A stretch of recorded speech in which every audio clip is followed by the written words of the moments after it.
ഈ സംഭവം ഉണ്ടാകുന്നത്? സംഭവിച്ചിട്ട് കുറച്ച് നാളായി. ഒരു 3-4 മാസത്തിന് മേലേക്ക് ആയിട്ടുണ്ട്. ഒരിക്കൽ മാത്രമേ ഇങ്ങനെ ഒരു മിസ്ബിഹേവിയർ ഉണ്ടായിട്ടുള്ളൂ, അതോ ഇത് തുടർച്ചയായിട്ട് ഈ സംഭവങ്ങൾ ഉണ്ടായിട്ടുണ്ടോ? ആദ്യമൊക്കെ തുടർച്ചയായി തന്നെ ഉണ്ടായിട്ടുണ്ട്. പിന്നെ ഇയാൾക്കെതിരെ പല പല ആരോപണങ്ങൾ ഉണ്ടാകുന്ന സമയത്ത് അയാൾ പിന്നീട് കോണ്ടാക്ട്സ് കുറച്ചിട്ടുമുണ്ട്. പിന്നെ ഇന്ന് രാവിലെ ഉൾപ്പെടെ എനിക്ക് കോൾ ചെയ്തിട്ടുണ്ട്. കാരണം അയാൾ പേടിക്കുന്നു, ഭയക്കുന്നു എനിക്ക് തോന്നിയിട്ടുണ്ട്. കാരണം ഇത് പുറത്ത് പറയുമോ അങ്ങനെയുള്ള. പക്ഷെ അയാൾക്ക് ചിലതര വൈകൃതങ്ങളാണ്. അയാളുടെ അടുത്ത് പബ്ലിക്കായിട്ടാണ്, മീൻസ് ഒരു സോഷ്യൽ മീഡിയ പ്ലാറ്റ്ഫോമിൽ വന്നിട്ടാണ് ഡിസപ്പയറിങ് മെസ്സേജ് ആണ്. അതെനിക്ക് സ്ക്രീൻഷോട്ട് പോലും എടുക്കാൻ പറ്റില്ല. ഇന്നലെ ആ യുവനടി വെളിപ്പെടുത്തിയതുപോലെ തന്നെ ഇയാള് അയക്കുന്ന മെസ്സേജ് സ്ക്രീൻഷോട്ട് പോലും എടുക്കാൻ പറ്റാത്ത രീതിക്കുള്ള മെസ്സേജുകളാണ് അയക്കുന്നത്. അപ്പോൾ അയാൾ എൻ്റെ അടുത്ത് ചോദിച്ചത് നിന്നെയൊക്കെ എനിക്ക് അയാൾക്കുള്ള വൈകൃത എന്ന് പറഞ്ഞ് നിന്നെ എനിക്ക് റേപ്പ് ചെയ്യണം എന്നാണ് അയാൾ എൻ്റെ അടുത്ത് പറഞ്ഞത്.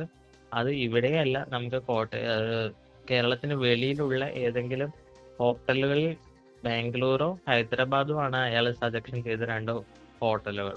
അവിടെ നമുക്ക് പോകാം. ഇവിടേക്ക് ഇങ്ങനെ ഇതായാൽ ആളുകൾ കാണും.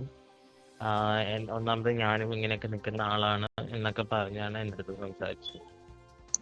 നിങ്ങളപ്പോ എന്ത് മറുപടിയാ പറഞ്ഞത് ഈ രീതിയിൽ സംസാരിച്ചപ്പോൾ ഞാൻ മറുപടിയൊന്നും പറഞ്ഞിട്ടില്ല. മാത്രമേ വേണ്ടിയിട്ടുള്ളൂ. കാരണം വെച്ചാൽ നമുക്കറിയാം, എനിക്ക് ഇങ്ങനെ ഒരു പബ്ലിക് പ്ലാറ്റ്ഫോമിൽ നിൽക്കുന്ന വ്യക്തിയാണ്. മാത്രമല്ല സമൂഹത്തിൽ ഒരു MLA ആണ്. അപ്പോൾ ഇയാളുടെ അടുത്ത് ഏത് രീതിയാണ് പ്രതികരിക്കണ്ടേ എന്നുള്ളൊരു കൺഫ്യൂഷൻ എനിക്ക് ആ സമയത്ത് ഉണ്ടായിരുന്നു. പ്രതികരിച്ചാൽ ചിലപ്പോൾ എന്തായിരിക്കും അവസ്ഥയെന്നും ഞാൻ ഭയന്നിരുന്നു. കാരണം ഇനി ഉണ്ടാവുന്ന ഭവിഷ്യത്തുകൾ ഇപ്പം അറിയാലോ. ഒരാൾ പ്രതികരിക്കുമ്പോൾ അയാൾക്ക് നേരിടേണ്ടി വരുന്ന പ്രശ്നങ്ങൾ സമൂഹത്തിൽ നിന്നും മാത്രമല്ല സൈബർ ഇടങ്ങളിൽ അറ്റാക്കും ഇയാളുടെ കൂട്ടാളിയിൽ നിന്നൊക്കെ വല്ല പ്രശ്നങ്ങളും നേരിടാൻ സാധ്യതയുണ്ട് ഇതിനെപ്പറ്റി ഒരു സൂചന ലഭിച്ചിട്ടായിരുന്നു ഞാൻ നേരത്തെ ഒരാഴ്ച മുമ്പ് നിങ്ങളെ വിളിച്ചത്. ഞാൻ നിങ്ങളെ വിളിച്ച കാര്യം ഉടൻ തന്നെ രാഹുൽ മാങ്കൂട്ടത്തിലും അദ്ദേഹത്തിന്റെ വിശ്വസ്തരും അറിഞ്ഞു. ഉടൻ തന്നെ എന്നെ ഫോണിൽ ബന്ധപ്പെട്ടു. തേജോവധം ചെയ്യാനുള്ള ശ്രമമാണ് നടക്കുന്നത് എന്നാണ് എനിക്ക് നൽകിയ മറുപടി. അപ്പോൾ ഞാനായിട്ടത് പറയുന്നില്ല, നിങ്ങളായിട്ട് അതുമായി രംഗത്ത് വരട്ടെ എന്നോർത്താണ് ഞാനൊന്ന് സംസാരിക്കാതിരുന്നത്. പിന്നീട് എനിക്ക് ആ സമയത്ത് ഉൾപ്പെടെ എനിക്ക് ഭയമായിരുന്നു. കാരണം ഇത് പ്രതികരിച്ചു കഴിഞ്ഞാൽ അതിന്റെ ആഫ്റ്റർ എഫക്ട് എന്താണെന്ന് നമുക്ക് അറിയത്തില്ല. കാരണം അയാൾ ഒരു സമൂഹത്തിന് മുഖ്യധാരയിൽ നിന്ന് രാഷ്ട്രീയ പ്രവർത്തനം നടത്തുന്ന ഒരു വ്യക്തിയാണ്. അയാൾ ഇങ്ങനെ ഒരു ആരോപണ വിധേയമാകുമ്പോൾ അയാൾ തിരിച്ച് നമ്മളെ ഏത് തരത്തിലാണ് ആക്രമിക്കാൻ പോകുന്നത്, അല്ല അയാളുടെ കൂട്ടാളികൾ ഏത് തരത്തിലാണ് നമ്മൾ സൈബർ ഇടങ്ങളിൽ ആക്രമിക്കാൻ പോകുന്നത്, നമുക്ക് മീൻസ് കൺഫ്യൂസ്ഡ് ആയി നിൽക്കുന്ന സ്റ്റേജാണത്.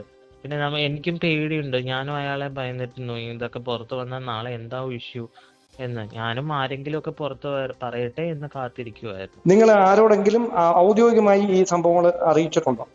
പാർട്ടി ഏതെങ്കിലും നിങ്ങൾ ഉൾപ്പെട്ട് നിൽക്കുന്ന, ഞാൻ മനസ്സിലാക്കുന്ന നിങ്ങളൊരു രാഷ്ട്രീയ പാർട്ടിയുടെ സംഘടനയുമായി, ട്രാൻസ്ജെൻഡർ സംഘടനയുമായി ബന്ധപ്പെട്ടാണ് നിൽക്കുന്നതെന്നാണ് ഞാൻ മനസ്സിലാക്കുന്നത്. അങ്ങനെ പാർട്ടിയെ ഔദ്യോഗികമായി അറിയിച്ചിട്ടുണ്ടോ ഈ കാര്യം? ഞാൻ നിലവിൽ ഇത് പാലക്കാട് BJPയുടെ ജില്ലാ അധ്യക്ഷനെ ചേട്ടൻ്റെ അടുത്ത് ഇങ്ങനെ സൂചിപ്പിച്ചിട്ടുണ്ടായിരുന്നു. ഇത്തരം കാര്യങ്ങൾ എനിക്ക് രാഹുലിന്റെ ഭാഗത്തുനിന്ന് ഉണ്ടായിട്ടുണ്ട് എന്നുള്ള കാര്യങ്ങളൊക്കെ ഞാൻ സൂചിപ്പിച്ചിട്ടുണ്ടായിരുന്നു. തെളിവുകളടക്കം അദ്ദേഹത്തിന് കൈമാറിയിട്ടുണ്ട് അല്ലേ? തെളിവുകൾ ഇവൻ നശിപ്പിക്കുകയാണ് ചെയ്തത്. തെളിവുകളൊന്നും തന്നെ ഇല്ല. ഇന്ന് രാവിലെ വിളിച്ചതിന്റെ സ്ക്രീൻഷോട്ടുകളുണ്ട്. ഇന്ന് രാവിലെ എന്നെ കുറെ പ്രാവശ്യം കോൾ ചെയ്തതിന്റെ സ്ക്രീൻഷോട്ടും. അത് എനിക്ക് തോന്നുന്നു ഇവൻ ഇന്ന് ഞാൻ പുറത്ത് വിടും, ഞാൻ പുറത്ത് പറയും എന്നുള്ള ഭയന്നിട്ടായിരിക്കും ഇന്ന് എന്നെ വിളിച്ചേക്കണത്. അത് എൻ്റെ കയ്യിലുണ്ട്. മാത്രമല്ല ഇത് മുന്നേ അയച്ച ഡിയർ എന്നൊക്കെ പറഞ്ഞ ഹായ് ഹോയ് മെസ്സേജസ് മാത്രമേ ഉള്ളൂ. ഓക്കെ ശരി. അപ്പൊ നിങ്ങൾ എന്താണ് തുടർ നടപടി? നിങ്ങൾ ഇതിൽ എന്തെങ്കിലും രേഖാമൂലം പരാതി നൽകുമോ? ഇല്ല, ഇത് സമൂഹം അറിയണമല്ലോ. കാരണം ഇയാളുടെ ലൈംഗിക വൈകൃതങ്ങളൊക്കെ സമൂഹം അറിയേണ്ടതായിട്ടുണ്ട്. ഒരു സമൂഹത്തിലൊരു MLA പറയാണ്, ഒരു സുപ്രഭാതത്തിൽ പരിചയപ്പെട്ട് കണ്ട് സംസാരിച്ച ഒരു വ്യക്തിയുടെ അടുത്ത് റേപ്പ് ചെയ്യണമെന്ന് പറഞ്ഞാൽ തന്നെ ഒന്ന് ആലോചിച്ച് നോക്കി. നിങ്ങൾ ഇത് എവിടെ വെച്ചാണ് രാഹുൽ മാങ്കൂട്ടത്തിനെ പരിചയപ്പെട്ടത്? രാഹുൽ മാങ്കൂട്ടത്തിൽ ആദ്യമായിട്ട് ഞാൻ കാണുന്നത് തൃക്കാക്കര ബൈ ഇലക്ഷൻ നടക്കുന്ന സമയത്താണ്. ഒരു ഡിബേറ്റിലാണ് ഞാൻ ആദ്യമായിട്ട് കാണുന്നത്. അയാൾ അന്ന് തന്നെ ആ ഇടയ്ക്ക് തന്നെ എനിക്ക് മെസ്സേജ് അയക്കാൻ തുടങ്ങി. അങ്ങനെ സൗഹൃദമായിരുന്നു. അത് പിന്നീട് ഈ രീതിയിലെ വൈകൃത സംഭാഷണത്തിലേക്ക് അയാൾ തന്നെ മാറ്റിയെടുക്കുകയായിരുന്നു. പെട്ടെന്ന് തന്നെ മാറ്റിയെടുത്തു. മെസ്സേജ് അയക്കാൻ തുടങ്ങി, പെട്ടെന്ന് തന്നെ ഞങ്ങൾ മാറ്റിയെടുത്തു. അതെ. ഓക്കെ. അപ്പൊ നിങ്ങൾ ആ സമയത്തൊന്നും പരാതിപ്പെടാൻ തയ്യാറായിരുന്നില്ല അല്ലേ?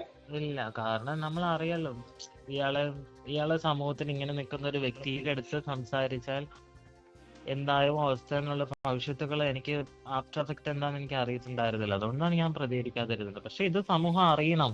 കാരണം ഇങ്ങനെയും വൈകൃതങ്ങൾ ഒരാളൊന്ന് ആലോചിച്ച് നോക്ക്. സാധാരണ ഒന്നുമല്ല, റേപ്പ് ചെയ്യണം എന്നാണ്. അയാൾ റേപ്പിസ്റ്റ് ആണെന്ന് എനിക്ക് തോന്നുന്നു.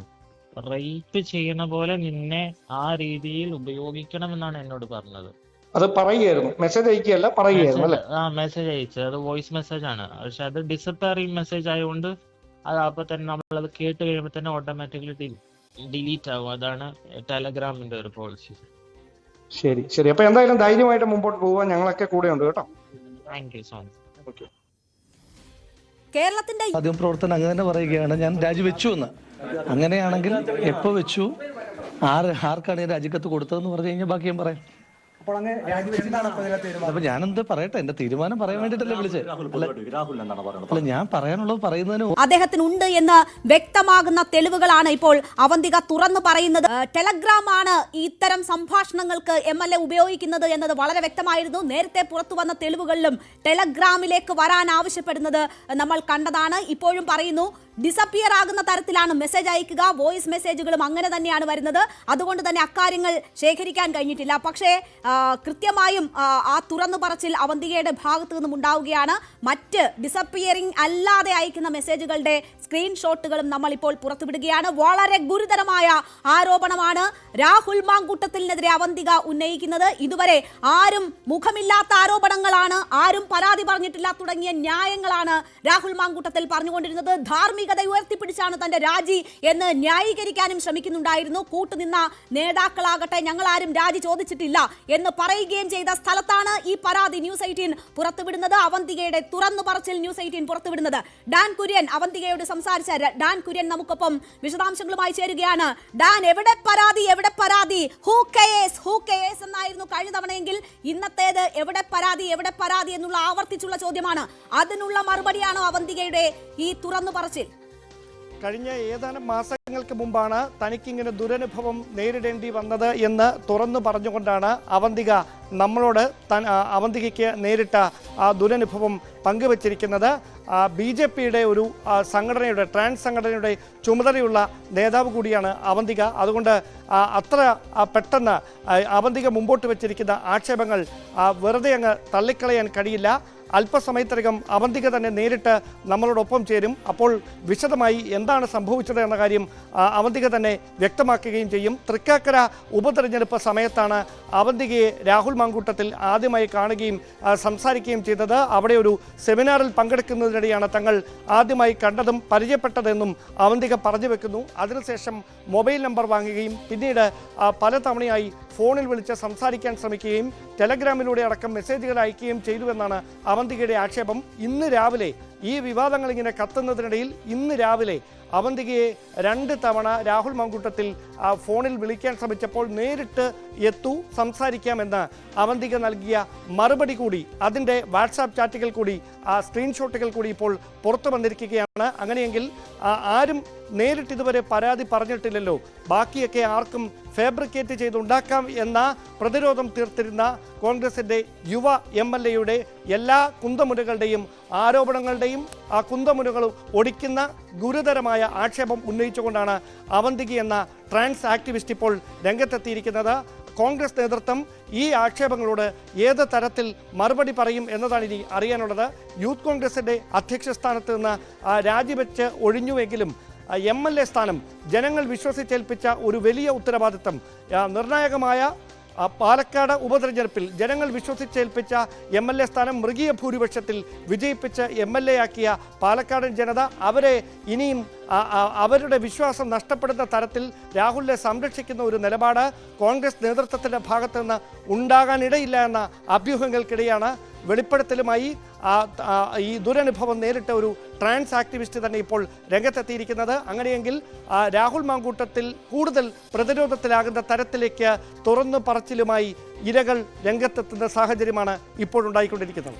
തീർച്ചയായും ഡാൻ കുര്യൻ, വളരെ ഗുരുതരമായ ആരോപണമാണ് അവന്തിക ഉന്നയിക്കുന്നത് എന്നതുകൂടി നമ്മൾ കാണണം. തന്നെ റേപ്പ് ചെയ്യണം എന്നൊരാവശ്യം മുഖത്തു നോക്കി ചോദിക്കുന്നു എന്ന ഒരവസ്ഥയിലേക്ക് ഒരാൾ എത്തുമ്പോൾ എത്രമാത്രം ലൈംഗിക വൈകൃതത്തിനുടമയാണ് അയാൾ എന്നത് നമുക്ക് മനസ്സിലാകും. അവന്തികയും ആവർത്തിച്ച് പറയുന്നു അയാൾ വലിയ ലൈംഗിക വൈകൃതം ഉള്ള വ്യക്തിയാണ്, ആ തരത്തിലാണ് തന്നോട് അയാൾ ഇടപെട്ടിട്ടുള്ളത് എന്നത് അവന്തിക പറയുകയാണ്. അപ്പോൾ ഇങ്ങനെ ഒരാളെ ഇനി MLA സ്ഥാനത്ത് വേണമോ എന്ന ചോദ്യം കൂടി ഉയരുകയാണ്. വലിയ ത്യാഗം ചെയ്യുന്നു താൻ, ധാർമ്മികത ഉയർത്തിപ്പിടിക്കുന്നു, തന്റെ പ്രവർത്തകർക്ക് തെരഞ്ഞെടുപ്പ് രംഗത്ത് പ്രവർത്തിക്കണം, അവരെ മറ്റ് ഇതുപോലെയുള്ള ആരോപണങ്ങളിലേക്ക് അവരുടെ ശ്രദ്ധ തിരിഞ്ഞു പോകരുത് എന്ന് പറഞ്ഞ് രാജിവെപ്പിനെ ന്യായീകരിച്ച രാഹുൽ മാങ്കൂട്ടത്തിൽ ഇനി അത്തരം എന്തെങ്കിലും ന്യായം അവന്തിക പറഞ്ഞ ഈ തുറന്നു പറച്ചിലിന് മുന്നിൽ വെൽക്കാനുണ്ടാകുമോ?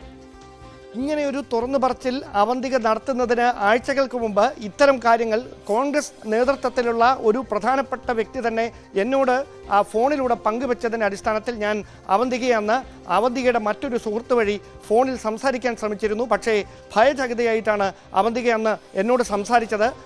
എന്നോട് പറഞ്ഞത്, ആരാണിത് പറഞ്ഞതെന്ന് പറയണം, എനിക്ക് ജീവിക്കണം, കൊല്ലുമെന്നുള്ള പേടി കൊണ്ടാണ് ഒന്നും പറയാതിരിക്കുന്നതെന്ന് അവന്തികയുടെ സുഹൃത്തെന്ന് എന്നോട് പറഞ്ഞു. അതിനുശേഷവും ഞാൻ പലതവണ അവന്തികയെ ഫോണിൽ ബന്ധപ്പെട്ട എന്താണ് ഇതിലെ നിജസ്ഥിതി എന്നറിയാൻ ശ്രമിച്ചിരുന്നു. അപ്പോഴെല്ലാം ഒഴിഞ്ഞു മാറിയ അവന്തികയാണ് ഇന്നലത്തെ തുറന്നു പറച്ചിൽ നൽകിയ ഊർജത്തിൻ്റെ ബലത്തിൽ തനിക്കും ചിലത് പറയാനുണ്ട് എന്ന് പറഞ്ഞുകൊണ്ട് നമ്മളോട് ഈ ഗുരുതരമായ വെളിപ്പെടുത്തൽ നടത്തിയിരിക്കുന്നത്. അതുകൊണ്ട് കോൺഗ്രസ് നേതൃത്വത്തിന് ഇനി കയ്യും കെട്ടി നോക്കി നിൽക്കാനാവാത്ത സ്ഥിതിയിലേക്ക് കാര്യങ്ങൾ എത്തുകയാണ്.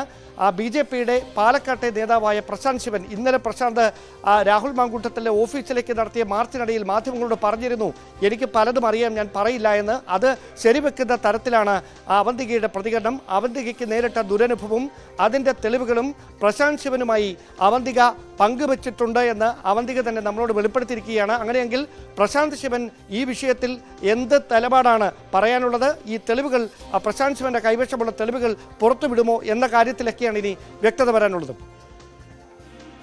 തീർച്ചയായും വലിയ ഗുരുതരമായ ആരോപണങ്ങളാണ്